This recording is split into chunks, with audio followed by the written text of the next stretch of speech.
Tim Pemenangan Nasional, TPN, Ganjar Mahfud, merespons kabar Indonesia Police Watch, IPW, melaporkan calon presiden nomor urut 3 Ganjar Pranowo ke Komisi Pemberantasan Korupsi, KPK. Menurut temuan IPW, Ganjar terlibat dugaan suap dan gratifikasi di lingkungan Bank Pembangunan Daerah, BPD, Jawa Tengah. Deputi Hukum TPN Ganjar Mahfud, Todung Mulya Lubis mengatakan, Ganjar secara pribadi sudah membantah tuduhan tersebut. Pak Ganjar sudah bicara dengan tegas bahwa dia menolak semua tuduhan itu. Saya rasa itu sudah cukup sebagai jawabannya, ucap Todung saat ditemui di Media Center TPN Ganjar Mahfud, Selasa, 5 Maret 2024. Todung enggan berspekulasi adanya unsur politisasi dalam upaya melaporkan Ganjar ke KPK. Namun demikian, dia menilai kecurigaan itu sebagai hal yang wajar.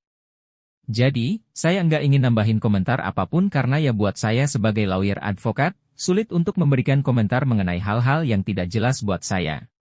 Tapi, politisasi itu bahaya dan tidak seharusnya dilakukan. Itu aja, katanya. Sedikit aja Pak, ini kan sebenarnya kita kan, ini kan sebenarnya kan masih masa pemilu Pak. Sebenarnya upaya kriminalisasi Pak Ganjar itu sebenarnya dari segi hukumnya seperti apa sih Pak? Dibolehkan atau seperti apa?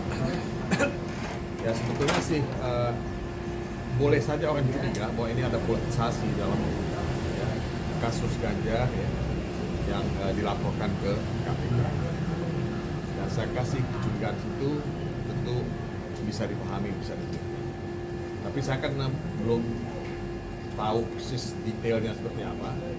Dan sementara Pak Ganjar sudah bicara dengan tegas bahwa dia menolak semua tuduhan itu, saya kasih itu sudah cukup sebagai jawaban. Ya. Jadi saya nggak ingin nambahi komentar apapun karena ya buat saya sebagai lawyer, sebagai advokat sulit untuk memberikan komentar mengenai hal-hal yang tidak jelas ya buat saya. Tapi politisasi itu bahaya dan tidak harusnya dilakukan. Ya. Tapi ini merupakan upaya penjagalan di masa pemilu gak sih kalau TPN melihatnya? Upaya penjagalan apa? Selama ini kan masih proses rekapitulasi, kemudian muncul isu ini. Kalau TPN sendiri melihat ini upaya penjagalan Pak atau kayak gimana nih? Ya saya kasih, saya nggak tahu apakah itu penjagalan, apakah itu pengalihan isu ya. Tapi ya apapun bisa terjadi. Dan kalau penjagalan ya kita akan lihat saja di MK. Karena MK itu kan akan bersidang setelah ada permohonan PHPU kita ajukan, dan itu kita ajukan setelah selesainya proses manual penghitungan suara oleh KPU. Nah, bahwa kita nanti akan mempersoalkan semua pelanggaran ini, ya. Apakah pelanggaran ini bersifat penjagalan? Ya?